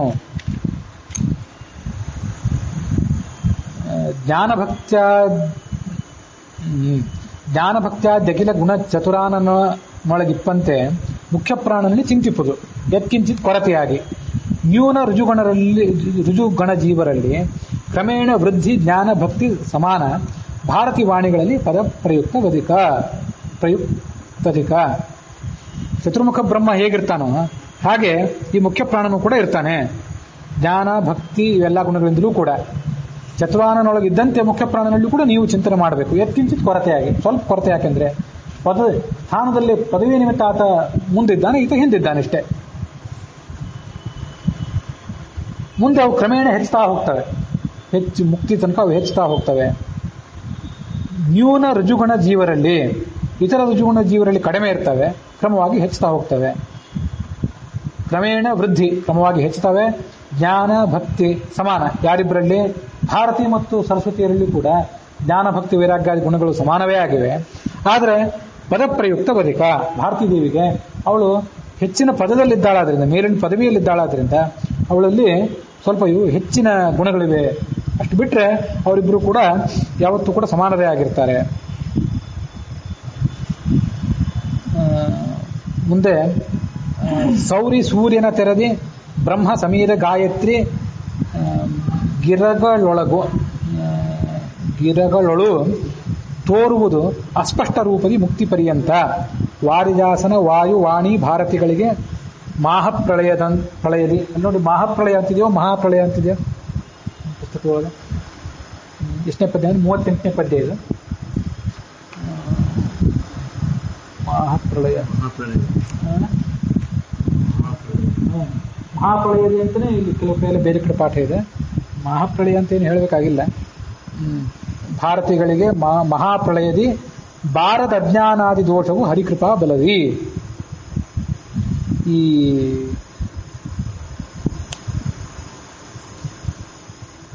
ಬ್ರಹ್ಮ ಇದಕ್ಕೆ ಈ ಸೌರಿ ಸೂರ್ಯ ಅಂತ ಹೀಗಿದೆಯಲ್ಲ, ಇದಕ್ಕೆ ಬೇರೆ ಬೇರೆ ಅರ್ಥಗಳನ್ನು ಹೇಳ್ತಾರೆ. ಅದ್ರ ಪೈಕಿ ಯಾವ ಅರ್ಥ ಹೆಚ್ಚು ಸಮಂಜಸ ಅದನ್ನು ನಾವು ಕೂಡ ಮನನ ಮಾಡೋಣ. ಬ್ರಹ್ಮ ವಾಯು ಸರಸ್ವತಿ ಭಾರತಿ, ಈ ನಾಲ್ವರಲ್ಲಿ ಬಿಂಬರೂಪ ಮುಕ್ತಿ ಪರ್ಯಂತ ಅಸ್ಪಷ್ಟವಾಗಿ ಗೋಚರ ಆಗ್ತಿರ್ತದೆ. ಅಪರೋಕ್ಷ ಜ್ಞಾನ ಪಡ್ಕೊಂಡಾಗ ಗೋಚರ ಆಗಿರ್ತದೆ, ಮುಕ್ತಿಗೆ ಹೋಗೋ ತನಕ ಇನ್ನೂ ಅದು ಅಸ್ಪಷ್ಟವೇ. ಸಾಧನೆ ಮೇಲ್ಮೇಲೆ ಹೋದಂತೆ ಅದಿನ್ನೂ ಹೆಚ್ಚಾಗ್ತದೆ. ಬ್ರಹ್ಮ ಸಮೀರ ಅಂದ್ರೆ ವಾಯು, ಗಾಯತ್ರಿ ಮತ್ತು ಗಿರ, ಅಲ್ಲಿ ಗಿರಿಗಳೋಳು ಅಂತಿದೆ. ಗಿರಿಗಳೋಳು ಅನ್ನೋ ಪಾಠಕ್ಕಿಂತ ಗಿರಗಳೋಳು ಅನ್ನೋ ಪಾಠ ಹೆಚ್ಚು ಸೂಕ್ತ. ಗಿರಿ ಅಂದರೆ ಪರ್ವತ ಅಂತ ಅರ್ಥ ಆಗ್ತದೆ. ಗಿರ ಅಂತಂದ್ರೆ ಗೀರ್ ಅಂತಂದ್ರೆ ವಾಣಿ, ಗೀರ್ವಾಗ್ ವಾಣಿ ಸರಸ್ವತಿ ಅಂತ ಅಮರಕೋಶ ಇದೆ. ಹಾಗಾಗಿ ಗಾಯತ್ರಿ ಗಿರಗಳೋಳು, ಗಿರ್ ಅಂತಂದ್ರೆ ಭಾರತೀ ದೇವಿ ಅಂತ ಅರ್ಥ, ಗಾಯತ್ರಿ ಅಂತಂದ್ರೆ ಸರಸ್ವತಿ ಅಂತ ಅರ್ಥ. ಹೀಗೆ ಅದನ್ನ ರ ಇದ್ರೆ ಒಳ್ಳೆಯದು. ಕೆಲವು ಕಡೆ ರಿ ಅಂತಿದೆ. ಸುವಿದ್ಯೇಂದ್ರ ಸ್ವಾಮಿ ಕೂಡ ಅದನ್ನ ಗಿರಿ ಅಂತಾನೆ ಹೇಳಿದ ನೆನಪು. ಮತ್ತು ಎಷ್ಟೆಷ್ಟು ಪುಸ್ತಕಗಳಲ್ಲಿ ಗಿರಿ ಅಂತಾನೆ ಇದೆ. ಸುಮ್ಮನೆ ಬರೀರಷ್ಟೇ. ಕೆಲವು ಕಡೆ ಗಿರಿ ಅಂತಾನೆ ಇದೆ, ಕೆಲವು ಕಡೆ ಗಿರ ಅಂತಾನೆ ಇದೆ. ಗಿರಿ ಅಂದ್ರೆ ಪರ್ವತ ಅಂತ ಅರ್ಥ ಆಗಿಬಿಡ್ತದೆ. ಗಿರ ಅಂತಂದ್ರೆ ಮಾತು ಅಂತ ಅರ್ಥ ಆಗ್ತದೆ. ಗೀರ್ ಮೂಲ ಶಬ್ದ ಅದು ಗೀಹಿ ಗಿರವು ಗಿರಹ. ಅಕಾರಾಂತವಾದ ಶಬ್ದ ಅಲ್ಲ ಅದು, ಅದು ರಕಾರಾಂತವಾದ ಶಬ್ದ, ಸ್ತ್ರೀಲಿಂಗ ಶಬ್ದ, ಗೀಹಿ ಗಿರವು ಗಿರಹ ಅಂತ. ಹಾಗಾಗಿ ಗಿರಗಳೊಳು ಅಂತಿದ್ರೆ ಹೆಚ್ಚು ಸೂಕ್ತ. ಗಿರಿ ಅಂದ್ರೆ ಪರ್ವತ ಅಂತ ಅರ್ಥ ಆಗ್ತದೆ, ಅದು ಬೇಡ. ಸಮೀರ ಬ್ರಹ್ಮ, ಸಮೀರ ಅಂದ್ರೆ ಚತುರ್ಮುಖ ಬ್ರಹ್ಮ ಮತ್ತು ವಾಯು. ಗಾಯತ್ರಿ ಅಂತಂದ್ರೆ ಸರಸ್ವತಿ, ಗೀರ್ ಅಂತಂದ್ರೆ ಭಾರತೀ ದೇವಿ. ಅಂದ್ರೆ ವಾಣಿಗೆ, ಮಾತಿಗೆ ಆಕೆ ಅಭಿಮಾನ ದೇವತೆ ಅಂತ ಹಾಗರ್ಥ. ಇವರೊಳಗೆ ತೋರುವುದು ಅಸ್ಪಷ್ಟ ರೂಪದಿ ಮುಕ್ತಿ ಪರ್ಯಂತ, ಮುಕ್ತಿಗೆ ಹೋಗೋ ತನಕ ಬಿಂಬರೂಪ ಅಂತ ಅನ್ನೋದು ಅಸ್ಪಷ್ಟವಾಗಿ ಕಾಣಿಸ್ತಿರ್ತದೆ. ನಾ ಇನ್ನು ಸೌರಿ ಸೂರ್ಯದ ಕಥೆನೂ ಅರ್ಥ ಹೇಳಿಲ್ಲ, ಕೊನೆಗೆ ಹೇಳ್ತೇನೆ. ವಾರಿಜಾಸನ ವಾಯು ವಾಣಿ ಭಾರತಿಗಳಿಗೆ ಮಹಾಪ್ರಳಯದಿ ಭಾರದ ಜ್ಞಾನವು ಈ 4 ಜನರಿಗೆ, ವಾರಿಜಾಸನ ಅಂದ್ರೆ ಕಮಲಾಸನ ಅದು ಬ್ರಹ್ಮ, ಮತ್ತೆ ವಾಯು, ಮತ್ತೆ ವಾಣಿ ಅಂದ್ರೆ ಸರಸ್ವತಿ, ಭಾರತಿ ಅಂದ್ರೆ ಗೊತ್ತು. ಇವರಿಗೆ ಮಹಾಪ್ರಳಯ ಬಂದಾಗಲೂ ಕೂಡ ಅಜ್ಞಾನ ಅಂತ ಅನ್ನೋದು ಬರೋದಿಲ್ಲ. ಉಳಿದವರಿಗೆಲ್ಲರಿಗೂ ಪ್ರಳಯ ಬಂದಾಗ ಅವರು ಸ್ತಬ್ಧರಾಗಿ ಬಿಡ್ತಾರೆ. ಹೀಗೆ ಯಾವ ಹೆಚ್ಚಿನ ಭಾಷೆ ಜ್ಞಾನ ಅಂತ ಅನ್ನೋದು ಇರೋದಿಲ್ಲ. ಅದಕ್ಕಾಗಿ ಇವರನ್ನ ಪ್ರಳಯೇಪಿ ಪ್ರತಿಭಾತ ಪರಾವರ ಅಂತ ಕರೀತಾರೆ. ಆ ಒಂದು ಪರಮಾತ್ಮನ ಕುರಿತಾದ ಅರಿವು ಅವ್ರ ಮನಸ್ಸಿನಿಂದ ಯಾವತ್ತೂ ಕೂಡ ಮರೆಯಾಗೋದಿಲ್ಲ. ಬಾರದು ಅಜ್ಞಾನಾದಿ ದೋಷವು. ಯಾಕೆ ಅಂತಂದ್ರೆ ಹರಿಕೃಪಾ ಬಲದಿ, ಇದೆಲ್ಲವೂ ಕೂಡ ಪರಮಾತ್ಮನ ಕೃಪೆಯ ಬಲದಿಂದ ಹೀಗಾಗ್ತದೆ. ಇಲ್ಲಿ ಪ್ರಭಂಜನಾಚಾರ್ಯರು ಒಂದು ಅರ್ಥ ಬರೆದಿದ್ದಾರೆ, ಮತ್ತೆ ಪಂಚರತ್ನ ಪ್ರಕಾಶಿಕಾದಲ್ಲಿ ಒಂದು ಅರ್ಥ ಇದೆ, ಸುವಿದ್ಯೇಂದ್ರ ಸ್ವಾಮಿಗಳು ಹೇಳಿದ್ದಾರೆ. ಅದೆಲ್ಲಕ್ಕಿಂತ ಹೆಚ್ಚಾಗಿ ಒಂದು ಕಡೆ ಯಾವುದೋ ಪದ್ಮನಾಭದಾಸರು ಅಥವಾ ಗೋರೆಹಬ್ಬಾಳ ಹನುಮಂತಾಚಾರ್ಯ ಇವ್ರು ಯಾವುದೋ ಬರೆದಿರುವಂತಹ ಒಂದು ಅರ್ಥ ತುಂಬ ಚೆನ್ನಾಗಿದೆ. ಅದನ್ನೊಂದು ಸ್ವಲ್ಪ ಇಲ್ಲಿ ಹೇಳ್ತೀನಿ, ನೀವು ನೋಡಿ. ಪ್ರಭಂಜನಾಚಾರ್ಯ ಹೇಳಿರೋ ಅರ್ಥ ಚೆನ್ನಾಗಿದೆ, ಆದರೆ ಸ್ವಲ್ಪ ವಿಚಾರ ಮಾಡೋಣ ಅಷ್ಟೇ. ಈಗ ನೋಡ್ರಿ, ಸೂರ್ಯ ಹೇಗೆ ಪ್ರಕಾಶಮಾನನೋ ಚಂದ್ರನೂ ಪ್ರಕಾಶಮಾನನೇ, ಇಲ್ಲ ಅಂತಲ್ಲ. ಆದರೆ ಸೂರ್ಯಕಾಂತಿಯ ಪ್ರಖರತೆ ಸ್ಪಷ್ಟತೆ ಚಂದ್ರನಲ್ಲಿ ಇರೋದಿಲ್ಲ. ಅದರಂತೆ ಮುಕ್ತಿಗೆ ಹೋಗೋ ತನಕ ಈ ರುಜುಗಳಲ್ಲಿ ಬಿಂಬರೂಪದ ಸ್ಪಷ್ಟತೆಯಲ್ಲಿ ವ್ಯತ್ಯಾಸ ಇರ್ತದೆ. ಸೂರ್ಯನ ಕಾಂತಿಗೂ ಚಂದ್ರನ ಕಾಂತಿಗೂ ಎಷ್ಟು ವ್ಯತ್ಯಾಸನೋ ಹಾಗೆ ಮುಕ್ತರಾದಂತಹ ರುಜುಗಳಿಗೆ ಏನು ಸ್ಪಷ್ಟತೆ ಇರ್ತದೆ ಅದು ಅಮುಕ್ತರಾದಂತಹ ರುಜುಗಳಿಗೆ ಆ ಸ್ಪಷ್ಟತೆ ಇರೋದಿಲ್ಲ. ಮುಕ್ತಿಗೆ ಹೋದ್ಮೇಲೆ ಸಾಧನೆ ಮುಗಿದೋಗಿರ್ತದೆ ಮುಕ್ತಿಗೆ ಹೋಗೋ ಹೊತ್ತಿಗೆ. ಹಾಗಾಗಿ ಅದು ತೀವ್ರವಾಗಿರ್ತದೆ, ಪ್ರಖರವಾಗಿರ್ತದೆ. ಮುಕ್ತಿಗೆ ಹೋಗೋಕ್ಕಿಂತ ಮೊದಲು ಸ್ವಲ್ಪ ಅದರ ಪ್ರಖರತೆ ಸ್ಪಷ್ಟತೆ ಕಡಿಮೆ ಇರ್ತದೆ. ಮುಕ್ತಿ ಪರ್ಯಂತ ಮುಂಚಿನ ರುಜುಗಳಿಗೆ ಅಂದ್ರೆ ಮುಕ್ತಿಗೆ ಹೋಗೋಕ್ಕಿಂತ ಮುಂಚಿನ ರುಜುಗಳಿಗೆ ಕಾಣುವ ಬಿಂಬರೂಪ ಅದೇನಿರ್ತದಲ್ಲ ಚಂದ್ರಕಾಂತಿ ಅಂತ ಇರ್ತದೆ. ಅನಂತರದ ರುಜುಗಳು ಅಂದ್ರೆ ಮುಕ್ತಿಗೆ ಹೋದ ಬಳಿಕ ಮುಕ್ತಿಯನ್ನು ಸಮೀಪಿಸಿರುವಂತಹ ರುಜುಗಳಿಗೆ ಕಾಣುವಂಥ ಬಿಂಬರೂಪ ಇದೆಯಲ್ಲ ಅದು ಸೂರ್ಯಕಾಂತಿ ಅಂತ ಇರ್ತದೆ. ಅಂತೂ ಬರೇ ಮುಕ್ತರು ಅಮುಕ್ತರು ಅಂತ ಅಷ್ಟೇ ಅಲ್ಲ, ಸಾಧನೆಯಲ್ಲಿ ಯಾವ್ಯಾವ ರುಜು ಮುಂದೆ ಇರ್ತಾನಲ್ಲ ಅವನ ಜ್ಞಾನ ಸೂರ್ಯಕಾಂತಿ ಅಂತೆ, ಹಿಂದಿರುವಂಥ ರುಜುವಿನ ಜ್ಞಾನ ಚಂದ್ರಕಾಂತಿ ಅಂತೆ. ಅಂತೂ 3 ಜನ ರುಜುಗಳು ನೀವು ತಗೊಂಡ್ರೆ ಮುಂದಿರುವಂಥ ಮೂರನೇ ಅವನೇನಿದ್ದಾನ ಮೊದಲನೇ ಅವನೇನಿದ್ದಾನಲ್ಲ ಅವನ ಜ್ಞಾನ ಸೂರ್ಯಕಾಂತಿ ಅಂತೆ, ಎರಡನೇ ಒಂದು ಚಂದ್ರಕಾಂತಿ ಅಂತೆ. ಆಯ್ತು, ಮೂರನೇ ಒಂದಕ್ಕೆ ಹೋಲಿಸಿದ್ರೆ ಎರಡನೇ ಒಂದು ಮತ್ತೆ ಸೂರ್ಯಕಾಂತಿಯೇ. ಯಾಕಂದ್ರೆ ಮೂರನೇವನಿಗೆ ಹೋಲಿಸಿದ್ರೆ ಎರಡನೇವನು ಮುಂದೆ ಇದ್ದಾನಲ್ಲ, ಒಂದನೇವನಿಗೆ ಹೋಲಿಸಿದ್ರೆ ಎರಡನೇವನು ಹಿಂದಿದ್ದಿರ್ಬೋದು, ಮೂರನೇವನಿಗೆ ಹೋಲಿಸಿದ್ರೆ ಮತ್ತೆ ಎರಡನೇವನು ಮುಂದೆ ಇದ್ದಾನೆ. ಹಾಗಾಗಿ ಅದು ಸಾಪೇಕ್ಷ. ಅದು ಇವ್ರಿಗೆ ಹೋಲಿಸಿದ್ರೆ ಅವ್ರಿಗೆ ಸ್ಪಷ್ಟ, ಅವ್ರಿಗೆ ಹೋಲಿಸಿದ್ರೆ ಇವ್ರು ಅಸ್ಪಷ್ಟ. ಈ ಥರ ಒಂದು ಅರ್ಥ. ಇದು ಚೆನ್ನಾಗಿದೆ, ಅರ್ಥ ಚೆನ್ನಾಗಿದೆ.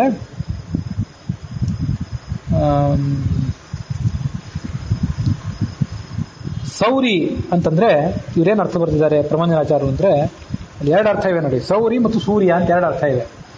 ಸೌರಿ ಅಂತಂದ್ರೆ ಚಂದ್ರ ಅಂತ ಅರ್ಥ, ಸೂರ್ಯ ಅಂತಂದ್ರೆ ಗೊತ್ತಿದ್ದೇ ಇದೆ ಎಲ್ಲರಿಗೂ. ಚಂದ್ರನನ್ನ ಸೌರಿ ಅಂತ ಯಾಕೆ ಕರೀತಾರೆ ಅಂದ್ರೆ ಸೂರ್ಯನ ಪ್ರಕಾಶವನ್ನು ಎರವಲಾಗಿ ಪಡ್ಕೊಂಡು ಈತ ಬೆಳಗಬೇಕಾದವನು, ಅದಕ್ಕಾಗಿ ಇವನನ್ನ ಸೌರಿ ಅಂತ ಕರೀತಾರೆ. ಪ್ರಬಂಧನಾಚಾರ್ಯರು ಬರೆದದ್ದು ಬೇರೆ ಯಾವ್ದಾದ್ರು ಟಿಪ್ಪಣಿಯಲ್ಲಿ ಇದ್ದಿರ್ಬೋದು, ಬೇರೆ ಬೇರೆ ಬೇಕಾದಷ್ಟು ಕಡೆ ಇದ್ದೇ ಇದೆ. ಇಲ್ಲೇ ಅದೊಂದು ಅರ್ಥ. ಹೀಗೆ ಸೌರಿ ಅಂತ ಶಬ್ದ ತಗೊಂಡಿದ್ದಾರೆ. ಗಿರಿ ಅನ್ನೋ ಶಬ್ದವನ್ನು ಭಾರತೀ ದೇವಿ ಅಂತ ತಗೊಂಡಿದ್ದಾರೆ ಅವರು. ಗಿರಿ ಅನ್ನೋಕ್ಕಿಂತ ಗಿರ ಅಂತಂದ್ರೆ ಹೆಚ್ಚು ಯೋಗ್ಯ. ಸರಿ, ಈಗ ಇನ್ನೊಂದು ಕಡೆ ಈ ಸೌರಿ ಸೂರ್ಯ ಅಂತಿದೆಯಲ್ಲ, ಇದನ್ನ ಪಂಚರತ್ನ ಪ್ರಕಾಶಿಕಾದಲ್ಲಿ ಸೂರ್ಯ ಅನ್ನೋ ಶಬ್ದಕ್ಕೆ ಚಂದ್ರ ಅಂತ ಅರ್ಥ ತಗೊಂಡಿದ್ದಾರೆ. ಸರಿ, ಯಾಕಂದ್ರೆ ರಾಗ ಮಧ್ಯಗತ ಚಂದ್ರ ಸೂರ್ಯ ಇತ್ಯಭಿಧೀಯತೆ ಅಂತ, ಚಂದ್ರನನ್ನೇ ಹುಣ್ಣಿಮೆ ದಿವಸ ಕಾಣುವಂಥ ಚಂದ್ರನನ್ನು ಸೂರ್ಯ ಅಂತ ಹೇಳಬೇಕಂತೆ, ಯಾಕಂದ್ರೆ ಹೆಚ್ಚು ಬೆಳಕಿರ್ತದೆ ಅದಕ್ಕೆ. ಹಾಗಾಗಿ ಸೂರ್ಯ ಅನ್ನೋ ಶಬ್ದಕ್ಕೆ ಚಂದ್ರ ಅಂತ ಅರ್ಥ ಮಾಡಿದ್ದಾರೆ ಎಲ್ಲಿ ಪಂಚರತ್ನ ಪ್ರಕಾಶಿಕದಲ್ಲಿ. ಆದರೆ ಸೌರ್ಯ ಅನ್ನೋ ಶಬ್ದಕ್ಕೆ ಏನು ಅರ್ಥ ಅಂತ ಅವರಲ್ಲಿ ಹೇಳಲಿಲ್ಲ. ಅದು ಗೊಂದಲಕ್ಕೆ ಕಾರಣ ಆಗುವಂಥದ್ದು. ಸೂರ್ಯ ಅನ್ನೋ ಶಬ್ದಕ್ಕೆ ಚಂದ್ರ ಅಂತ ಅರ್ಥ ಹೇಳಿದ್ಮೇಲೆ ಸೌರ್ಯ ಅನ್ನೋ ಶಬ್ದಕ್ಕೆ ಏನು ಅರ್ಥ ಅದು ಬೇಕಲ್ಲ. ಹಾಗಾಗಿ ಸೌರ್ಯ ಅನ್ನೋ ಶಬ್ದಕ್ಕೆ ಅರ್ಥ ಹೇಳದೇ ಇರೋದೊಂದು ಅಲ್ಲಿ ಉಳ್ಕೊಂಡಿರುವಂಥ ಒಂದು ಸಮಸ್ಯೆ ಅದು ಪಂಚರತ್ನ ಪ್ರಕಾಶಿಕದಲ್ಲಿ. ಸುವಿದ್ಯೇಂದ್ರ ಸ್ವಾಮಿಗಳು ಕೂಡ ಪಂಚರತ್ನ ಪ್ರಕಾಶಿಕದಲ್ಲಿ ಇದ್ದದನ್ನೇ ಹೇಳಿದ್ದಾರೆ. ಸೌರ್ಯ ಅನ್ನೋ ಶಬ್ದಕ್ಕೆ ಚಂದ್ರ ಅಂತ ಅರ್ಥ ಮಾಡಬೇಕು ಅಂತ ಅಭಿಪ್ರಾಯ ಪಟ್ಟಿದ್ದಾರೆ. ಹೌದು, ಅದೇ ಸೌರ್ಯ ಅನ್ನೋ ಶಬ್ದವನ್ನು ತಗೊಂಡು ಶಬ್ದದ ಅರ್ಥ ಅವ್ರು ಹೇಳಲಿಲ್ಲ. ಹಾಗಾಗಿ ಪ್ರಬಂಧನಾಚಾರ್ಯ ಇಲ್ಲಿ ಹೇಳಿರುವಂಥ ಅರ್ಥ ಯಾವುದೋ ಒಂದು ಟಿಪ್ಪಣಿಯಲ್ಲಿ ಇಲ್ಲಿ ಬೇರೆ ಯಾವುದೇ ಟಿಪ್ಪಣಿಯಲ್ಲಿ ಇರಲಿ ಅದು ಚೆನ್ನಾಗಿ ಕಾಣಿಸ್ತದೆ. ಸೌರ್ಯ ಅಂತಂದ್ರೆ ಚಂದ್ರ, ಸೂರ್ಯ ಅಂತಂದ್ರೆ ಸೂರ್ಯ. ಇನ್ನೂ ಒಂದು ಅರ್ಥ ಇದೆ, ಅದನ್ನ ಈ ಇವರು ಪದ್ಮನಾಭದಾಸರು ಹೀಗೆ ಯಾರೋ ಒಬ್ರು ವ್ಯಾಖ್ಯಾನಕಾರರು ಅಥವಾ ಗೋರೆಬಾಳ ಹನುಮಂತಾಚಾರ್ಯ ಯಾರೋ ಒಬ್ರು ಅವ್ರು ಹೇಳಿದ್ದಾರೆ. ಅವ್ರೇನಂದ್ರೆ ಸೌರಿ ಅಂದ್ರೆ ಶನಿಗ್ರಹ ಅಂತ ಅರ್ಥ ಹೇಳಿದ್ದಾರೆ. ಅದು ಕೂಡ ಸೌರಿ ಅಂತಿದೆಯೋ ಸೌರ ಅಂತಿರ್ಬೇಕು ಬಹುಶಃ. ಸೌರಿ ಅಂತಿದ್ರು ತಪ್ಪಲ್ಲ, ಸೂರ್ಯನ ಮಗ. ಸೌರ ಅಂತ ಶಬ್ದ ಯಾಕೆ ಬಂತು ಅಂತಂದ್ರೆ ಸೂರ್ಯನ ಮಗ ಅವನು, ಆ ಶನಿಗ್ರಹದ ಬೆಳಕು ಬಹಳ ಮಬ್ಬಾಗಿರ್ತದೆ. ಅದು ಅದಕ್ಕೆ ಮಂದ ಅಂತ, ಅವನು ಮಂದವಾಸರ ಅಂತ ಕರೀತಾರೆ ಅವನ್ನ. ಅವನ ಪ್ರಕಾಶವೂ ಮಂದ, ಅವನ ಗಮನವೂ ಮಂದ. ಸೂರ್ಯನಿಗಾತ ಸುತ್ತು ಹೊಡೆಯೋ ಕ್ರಮ ಏನಿದೆಯಲ್ಲ ಅದು ಬಹಳ ಮಂದ ಅದು. ಹಾಗಾಗಿ ಅದು ಒಂದು ಅರ್ಥ, ಅದು ಚೆನ್ನಾಗಿದೆ. ಈ ಮೊದಲಿನ ರುಜುಗಳ ಜ್ಞಾನ ಅದು ಶನಿಗ್ರಹದ ಮಬ್ಬಾದ ಬೆಳಕಿನಂತೆ, ಮುಂದಿನ ರುಜುಗಳ ಜ್ಞಾನ ಏನಿದೆಯಲ್ಲ ಅದು ಸೂರ್ಯನ ಬೆಳಕಿನಂತೆ, ಬಹಳ ಪ್ರಖರವಾದಂಥ ಬೆಳಕು ಅಂತ. ಹೀಗೆ ಅದು ಕೂಡ ಒಂದು ಅರ್ಥ ಬರೆದಿದ್ದಾರೆ. ಇಲ್ಲಿ ಪಂಚರತ್ನ ಪ್ರಕಾಶಿಕಾದಲ್ಲಿ ಹೀಗೆ ಬರುತ್ತಿದ್ದಾರೆ ಅಷ್ಟೇ. ಬ್ರಹ್ಮ ಗಾಯತ್ರಿಗಳಲ್ಲಿ ಸೂರ್ಯ ಪ್ರಕಾಶದಂತೆ ಸ್ಪಷ್ಟ, ವಾಯುಭಾರತಿಗಳಲ್ಲಿ ಚಂದ್ರ ಪ್ರಕಾಶದಂತೆ. ಇದೊಂದು ಬೇರೆನೇ ಅರ್ಥ ತಗೊಂಡಿದ್ದಾರೆ ನೋಡಿ, ವ್ಯತ್ಯಾಸ ಆಗಿಬಿಡುತ್ತೆ. ಏನಂದ್ರೆ ಈ ಪ್ರಪಂಚನಾಚಾರ್ಯ ಹೇಳಿದ ಅರ್ಥದಲ್ಲಿ ಮುಂದಿನ ರುಜುಗಳು ಹಿಂದಿನ ರುಜುಗಳು, ಚತುರ್ಮುಖ ಬ್ರಹ್ಮ ಮತ್ತು ಭಾರತಿ ಅಂತ ತಗೊಂಡಿಲ್ಲ. ಮತ್ತು ಅವರು ಚತುರ್ಮುಖ ಬ್ರಹ್ಮ ಮತ್ತು ಸರಸ್ವತಿ, ಅದ್ರ ಕೆಳಗಿರುವಂಥವರು ವಾಯು ಮತ್ತು ಭಾರತಿ. ಹೀಗೆ ಇವರೊಂದು ಸ್ವಲ್ಪ ಹೇಳಿದ್ದಾರೆ. ಅರ್ಥ ವ್ಯತ್ಯಾಸ ಏನು ಭಾಳ ಆಗೋದಿಲ್ಲ. ಆದರೆ ಸೌರ್ಯ ಅನ್ನೋ ಶಬ್ದಕ್ಕೆ ಅವರು ಹೆಚ್ಚಿನ ವಿವರಣೆಯೇ ತೊಗೊಂಡಿಲ್ಲ. ಅಲ್ಲಿ ಸೌರ್ಯ ಅಂತ ಅರ್ಥ ಬರೀತಾರೆ, ಆದರೆ ಚಂದ್ರ ಪ್ರಕಾಶವತ್, ಚಂದ್ರನ ಬೆಳಕಿನಂತೆ, ಸೂರ್ಯನಿಗಿಂತಲೂ ಅಸ್ಪಷ್ಟವಾದ ಬೆಳಕು ಅಂತ ಇಷ್ಟೇ ಹೇಳಿಬಿಡ್ತಾರೆ. ಅದನ್ನು